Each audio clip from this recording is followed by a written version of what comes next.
लिंग और योनि की पूजा करते क्यों हैं? आप क्या क्या समझ है आप लोगों की? नंगे होकर हाथ में लिंग पकड़कर अपने भक्तों की भलाई करने पहुंच गए भोलेनाथ। गजब गजब का भाई। अस्सलामुअलैकुम गाइज, आपका स्वागत है मेरे YouTube चैनल पर। गाइज आज का वीडियो बहुत इंटरेस्टिंग होने वाला है। इंट्रो देखकर ही आपको अंदाजा लग गया होगा कि आज वीडियो में क्या कुछ होने वाला है। वैसे हिंदू धर्म में जो बहुत बड़े बड़े धर्म गुरु हैं, या आप कह लीजिए कि धर्म ज्ञानी जो हैं, वो कहते हैं कि शिवलिंग जो है भगवान के प्रतीक है, ना कि शिव जी का लिंग है। लेकिन इसकी असलियत तो कुछ और ही है, जो कि हम इस वीडियो में जानेंगे कि शिव जी का अस्तित्व कैसे हुआ और ये पूजा की शुरुआत कहाँ से होने लगी, किस तरह से लोग उनकी पूजा करना शुरू किए। सबसे पहले हम सुधांशु त्रिवेदी जी की जो है एक सवाल जवाब वाली एक वीडियो देखेंगे।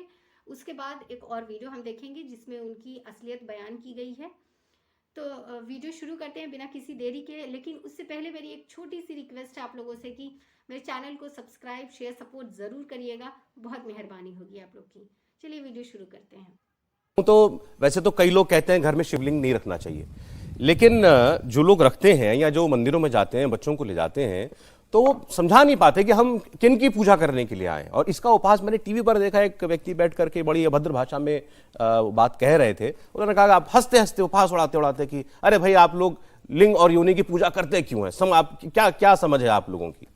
आप देखिए, अब यहां पे एक और बात कहता हूं। वैसे तो मैं पहले कहना चाहूंगा, चूंकि मैं धर्म का कोई आधिकारिक ज्ञाता नहीं हूं, भाई मैं कोई महामंडलेश्वर पुजारी या वो नहीं हूं, इसके बावजूद अपने जो भी सूक्ष्म ज्ञान है उससे बताने का प्रयास कर रहा हूं। यह भी हिंदू धर्म में एक बड़ी विचित्रता है। जानते हैं क्या है? आप किसी दूसरे धर्म में पूछिए तो जो अथोराइज व्यक्ति नहीं, उसके अलावा कोई इंटरप्रिटेशन नहीं कर सकता। आप पूछिए, कोई कहेगा मौलवी मुफ्ती बारी मुकर्रम ही बोलेगा, आम आदमी नहीं बोलेगा। आर्क बिशप कार्डिनल ही बोलेगा, और नहीं बोलेगा हमारे यहां सब बोलेगा, उल्टा सीधा बोलेगा, बगैर पढ़े हुए बोलेगा, बगैर जाने हुए बोलेगा। यह भी एक हमारी बहुत बड़ी समस्या है। अब आपको बताते हैं, देखिए क्या होता है कि जिन लोगों को उस विषय के बारे में जानकारी नहीं, एक छोटी सी बात कहता हूं। एक अब टेक्नोलॉजी ये आ गई है कि यदि कोई व्यक्ति बैठा है तो उसके जो मेंटल वेव्स हैं उसका ऑरा दिखाई पड़ता है। उसको मैं नाम भूल रहा हूं, एग्जैक्टली वर्ड मेरे दिमाग से निकल रहा है।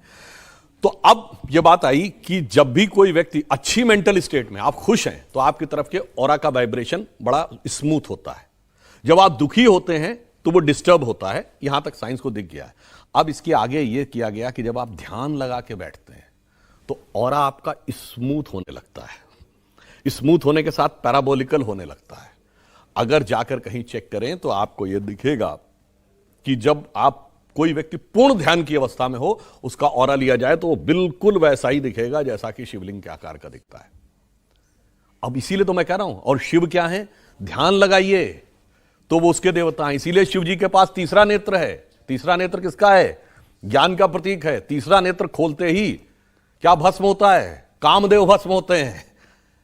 कामदेव किसके प्रतीक हैं? वासना के प्रतीक हैं। इसीलिए हमारे यहां पुरुषों में तिलक और स्त्रियों में बिंदी लगाने की प्रतीक थी, क्योंकि सारा अनुसंधान तीसरे नेत्र पर है। और तीसरा नेत्र कब खुलता है? जब यह आंख बंद करके आप ध्यान में जाते हैं। इसलिए मैं कह रहा हूं कि उन चीजों के बारे में जिसको नहीं पता, ये जानते कुछ कुछ ऐसी बात है। मैंने बचपन में एक फिल्म देखी थी, शायद लेट 60s की थी, ब्लैक एंड व्हाइट जमाने की, भूल रहा हूं। उसमें जितेंद्र एक अशिक्षित व्यक्ति बने हुए हैं। वो ट्रेन में अंदर आते हैं और वो अपना बहुत बड़ा सा एक जो बोरा लादे होते हैं, वो चेन पुलिंग वाले उस पर टांग देते हैं। ट्रेन रुक जाती है। अब वो आता है, जो टीटी देखता है, वहां तो पता लग जाता है ना किस डिब्बे से ट्रेन खींची गई। आके देखता, कहता ये किसने टांगा? तो उसने कहा जी मैंने टांगा। कहता इसकी वजह से ट्रेन रुक गई। कहता क्या आप हमको बेवकूफ बना रहे हो क्या? जो अपने पेट में इतने सैकड़ों हजारों लोगों को लेकर चलती है, वो इसे खींचने से रुक जाती है। इतना बेवकूफ हमको मत समझिए। तो ऐसी ही बुद्धि उन लोगों की है। ना जानकारी की वजह से, ना पढ़ने की वजह से पहली बार वो शब्द सुनते हैं तो आघात सा पहुंचता है। लेकिन वो आघात नहीं पहुंचना चाहिए। क्यों? आगे चलते हैं आप हम पुस्तक के अंशों की ओर। तो बनाते हैं शिव पुराण से दारूवन की कथा का वर्णन। शिव पुराण से दारूवन की कथा का वर्णन।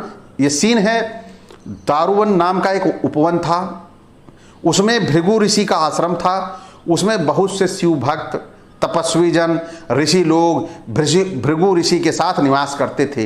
एक दिन वे लोग यज्ञ के लिए समिधाएं लेने वन में गए हुए थे। उनकी अनुपस्थिति में शंकर जी वहां चले गए। तब क्या होता है देखिए, श्लोक है, मैं स्किप कर रहा हूं भाई, क्योंकि इसे स्किप करना इसलिए जरूरी है कि थोड़ा क्लिष्ट भी होती है संस्कृत और अपनी समझ से बाहर है, तो जो हिंदी रूपांतर है उसी से ही हम लाभ लेते हैं, क्योंकि हमारे जो देशवासी भी हैं वो हिंदी बहुत अच्छी समझते हैं। तो जो बहुत अच्छी हिंदी समझते हैं तो वो हिंदी में ही दिया जाए तो अच्छा है। ये शिव पुराण से लिया गया है, जो संस्कृत का श्लोक आप देख रहे हैं। इसी समय में साक्षात नील लोहित शंकर जी विकट रूप धारण किए उनकी परीक्षा के निमित्त वहां गए। यानी जो दारूबंद था वहां पर परीक्षा के लिए, उन लोगों की जो ऋषि मुनि थे उनकी परीक्षा के लिए वहां पर गए वो। और जब वहां पे गए तो क्या, वे साक्षात दिगंबर, दिगंबर माने सर्वथा नंगे। दिगंबर का मतलब है कि शरीर पर कपड़ा नहीं। हमारे जैन के जो लोग हैं उन्हें दिगंबर इसीलिए कहा जाता है, वो कपड़े नहीं पहनते, और जो कपड़े ना पहने वो दिगंबर। और यहां पर शिव जी उसी दिगंबर रूप में अति तेजस्वी, विभूति रमाए हुए, कामियों के समान। अब कामियों के समान मतलब इसमें लिखा हुआ है भाई दुष्ट, लेकिन अब शिव की बात है, दुष्ट कहना गलत हो जाएगा, नहीं लोगों को तकलीफ होगी, तो अपन लोग जो लिखा है भाई वही पढ़ेंगे। लेकिन कामियों के समान, अभी बोल दें किसी को तुम कामी हो और कामी होकर अपने घर में जाओ तो घर वाले पीट देंगे। तो लेकिन अब भाई ये जो ग्रंथ हैं वो लिखे हुए हैं यहाँ पे ऐसी ऐसी बातें शिव के लिए, लेकिन तकलीफ नहीं होती है क्योंकि पढ़ते ही नहीं, पता ही नहीं है क्या क्या लिखा गया, कैसे कैसे कहा गया है। तो कामियों के समान चेष्टा करते हुए हाथ में लिंग धारण किए हुए थे। अब बताइए, अब हाथ में लिंग धारण करे हुए वो चले जा रहे हैं अब दारू वन में, समाज के बीच में परीक्षा लेने के लिए। अब ये स्वरूप शिव जी का हमारे अंधभक्तों को कैसा लगेगा कि यदि अभी एक साधारण व्यक्ति दिगंबर रूप में हाथ में लिंग पकड़े हुए उनके सामने आके खड़े होंगे, बोलेंगे ये पगला गया है, पागल है ये। अब लेकिन वहां पे शिव को पागल कोई नहीं कहेगा। भाई भगवान है हमारे, परीक्षा लेने चले गए, हमारे भगवान कुछ भी कर सकते हैं, मजाक समझ रखा है। तो भक्तों से प्रसन्न होकर उन वनवासियों की मन में भलाई करने के लिए प्रसन्नता से वहां गए। यानी नंगे होकर हाथ में लिंग पकड़कर अपने भक्तों की भलाई करने पहुंच गए। भोलेनाथ, गजब का भाई ये धर्म है। मैं तो बड़ा ही आनंदित हूं कि मैं ऐसे धर्म में हूं, मैं ऐसे धर्म का हिस्सा हूं जहां पर हाथ में पकड़े हुए लिंग और मस्ती में उनके समाज का भला करने के लिए जा रहे हैं। प्रभु गजब। अरे भाई भक्तों, फिर तो हमें आपके यहां भी आना चाहिए इसी स्वरूप में। आप मुझे भगवान भोलेनाथ का ही स्वरूप समझ लेना, कण कण में समाये हैं और मेरे अंदर तो बहुत सारे कण हैं। यही मूढ़ता हमारे समाज की अंधविश्वास और पाखंड में हमें ढकेल रही है कि हम ये सब चीजें जानने के बाद भी खुशी खुशी स्वीकार कर रहे हैं कि ये हमारे प्रभु हैं। ये हाथ में पकड़ के चाहे घूमे और चाहे कंधे पे रख के। गजब, मस्त है। आगे चलते हैं भाई, कमाल है। जय हो भोलेनाथ की। हंसी आ रही है वीडियो बनाने में। थोड़ा भक्तों से प्रसन्न होकर उन वनवासियों की मन में भलाई करने के लिए प्रसन्नता से वहां गए। वो प्रसन्नता मेरे अंदर भी आ गई है। उनको इस नग्न अवस्था में देखकर ऋषि पत्नियां बड़ी परेशान हुई, बड़ी व्याकुल हुई। कई विस्मित होकर वहां आ गई और हाथों से पकड़कर उनसे परस्पर आलिंगन करने लगी। और इस प्रकार आलिंगन से वे स्त्रियां बड़ी प्रसन्न हुईं। यानी भोलेनाथ भी मस्त। अब वो नंगे पहुंचे और वहां जो ऋषि थे, ब्राह्मण थे, इन ब्राह्मणों की पत्नियां जो थी और बहन बेटियां थी, वो भी पहुंच गई। भाई इतना सुंदर पुरुष आया है, वो भी हाथ में पकड़े हुए। तो ये हमारा समाज स्वीकृत कैसे करता है कि वो हमारे ईश्वर हो सकते हैं। यहां पर इस तरह की कोई परीक्षा होती है और इस तरह से कि आज कोई भी सड़क पे चला जाए, किसी की बहन बेटियां उसकी तरफ देखेंगी नहीं। और यहां पे कह रहे हैं कि वो ऋषि की पत्नियां आके उनसे आलिंगन कर रही हैं। ये बहुत गलत लिखा हुआ है, ऐसा किसी की बहन बेटियां नहीं करेंगी, लेकिन यहां पर दिखाया हुआ है कि वो कर रही हैं। तो ये कौन है वो नारियां जो ऐसा कर रही हैं? आगे चलते हैं। फिर आगे थोड़ा लंबा चौड़ा श्लोक है, फिर लंबे चौड़े श्लोक को हम स्किप करेंगे और शिव पुराण के ही अंश हैं। इसी अवसर पर वे सभी श्रेष्ठ ऋषिवर भी वन से वापस लौट आए। अब सीन मजेदार है। वहां इस विरुद्ध कार्य को देखकर वे बड़े दुखी हुए तथा क्रोध से बेचैन हो गए। और जब बेचैन हो गए तो उस समय दुखित हुए शिव की माया से मोहित ऋषि आपस में बोले, यह कौन है? अब शिव की माया से मोहित हो गए वो। अब बताइए, जो शिव दूसरे व्यक्ति के विचारों को शुद्ध कर सकता है, वह शिव जो दूसरे के गलत लोगों को, उपद्रवी लोगों को साधारण बना सकता है केवल एक आशीर्वाद मात्र से, तो वह शिव परीक्षा क्यों करेगा? परीक्षा क्यों लेगा? कोई गलत हो रहा है तो वो शिव है, वो भगवान है, वो निर्माण करता है। उसने वहीं बैठे बैठे कह दिया इस आदमी की विचारधारा सात्विक हो जाए, सात्विक हो जाएगी।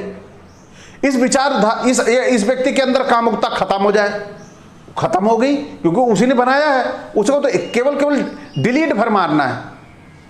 जो प्रोग्रामिंग की है शिव ने, जो प्रोग्रामिंग शिव ने की है, वह प्रोग्रामिंग को डिलीट भी कर सकता है। अगर वायरस आ रहा है तो वायरस हटा सकता है, लेकिन वह वहां पे गए हैं परीक्षा लेने, और यहां पर परीक्षा में हो क्या रहा है? पर वह नंगा अवधूत शिव कुछ न बोला। उन्होंने बोला वह कौन है जब पूछा तो, पर नंगा अवधूत शिव कुछ न बोला। तो वे परम ऋषि उस भयंकर पुरुष से कहने लगे, तुम यह देव मार्ग को लोप करने वाला विरुद्ध कार्य करते हो, इसलिए तुम्हारा यह लिंग कटकर भूमि पर गिर पड़े। तब क्या हुआ? सूत उवाच, शिव पुराण, वहां जो चर्चा चल रही है दो लोगों में चल रही है, तो सूत जी बोले, ऐसा उन ऋषियों के करने पर उस अवधूत अद्भुत शिव रूप धारी वह लिंग उसी समय कटकर भूमि पर गिर पड़ा। आज चक्कू तलवार का सहारा लेना पड़ता है कोई चीज काटने के लिए, वह समय ऐसा था कि लोग बोल देते थे और कट के गिर जाता था। आज लोग बोल दें कुछ नहीं होने वाला, आज तलवार चक्कू लेना पड़ता है कुछ काटने के लिए। पहला ही समय था, बहुत अच्छा था। और यहां पे देखिए, जब वह कटा हुआ लिंग अग्नि के समान जलने लगा, देखिए कैसे फड़फड़ाने लगा। अब ये बड़ा मजेदार सीन है। यहां तो आप ध्यान लगा ही लीजिए, तभी मानव स्वरूप का उद्धार होगा, नहीं तो होगा नहीं, क्योंकि ये शिवलिंग गाथा है, और शिवलिंग गाथा तो बड़ी मजेदार और चटखारे लेके सुनने वाली होती है भाई। वह जहां जहां जाता था वहां वहां आग लगा देता था। यानी लिंग जब कट के गिरा तो चलने भी लगा, और जब चलने लगा, इसी को ये कहते हैं कि शिवलिंग प्रतीक है। अब यहां पर जो लिंग कट के गिरा है और जो चलने लगा, ये प्रतीक कैसे हो गया मेरे भाई? कि कितना गुमराह करोगे? गुमराह करने की भी तो एक सीमा होती है। अब लिंग भाई चलने लगा, जहां जहां जा रहा है वहां वहां आग लग रही है। वह लिंग पाताल में, स्वर्ग लोक में उसी प्रकार जलता हुआ भ्रमण करने लगा। भाई ये से लिंग हो गया कि आदमी कहीं भी स्थिर नहीं हुआ। उससे संपूर्ण लोग व्याकुल हुए और ऋषि भी दुखी हुए। कोई देवता या ऋषि कल्याण को प्राप्त नहीं हुए, दुखी हुए थे वे सब ऋषि मिलकर शीघ्र ही ब्रह्मा की शरण में भगे। चलो ब्रह्मा बचाएंगे। तब ब्रह्मा जी उन ऋषियों से स्वयं कहने लगे, हे देवी देवताओं, तुम लोग देवी पार्वती की आराधना करके तत्पश्चात शिव जी की प्रार्थना करो। यदि पार्वती जी साक्षात योनि रूप हो जावें तो लिंग स्थिरता को प्राप्त हो जावे। आप बताओ।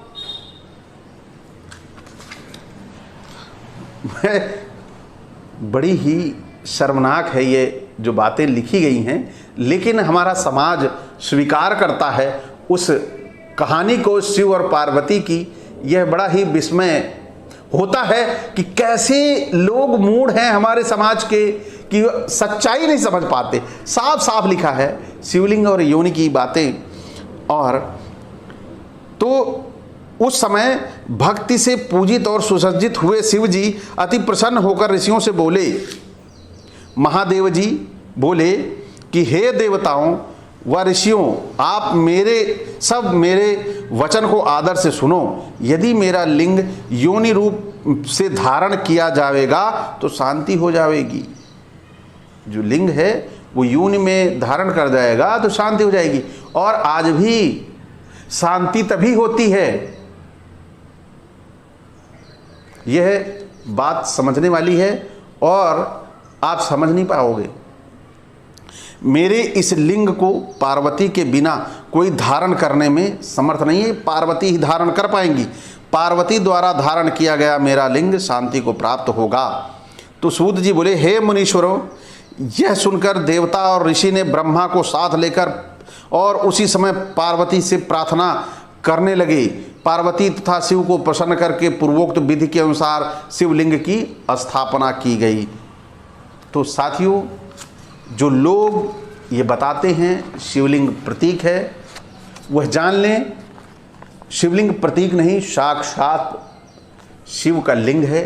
वह स्पष्ट रूप से इसमें दर्शाया गया है और दिखाया गया है।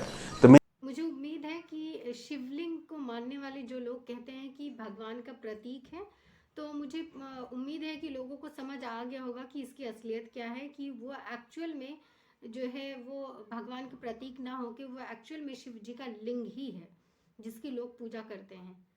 और भाई साहब को सैल्यूट है कि इतने अच्छे से उन्होंने डिस्क्राइब किया, बहुत अच्छे से ब्रीफ में बताया लोगों को, ताकि लोग गुमराह होने से बचें। मुझे उम्मीद है आप लोगों को भी वीडियो बहुत अच्छी लगी होगी। मिलते हैं किसी एक ऐसी वीडियो के साथ, तब तक के लिए इजाज़त दीजिए। अल्लाह हाफिज़।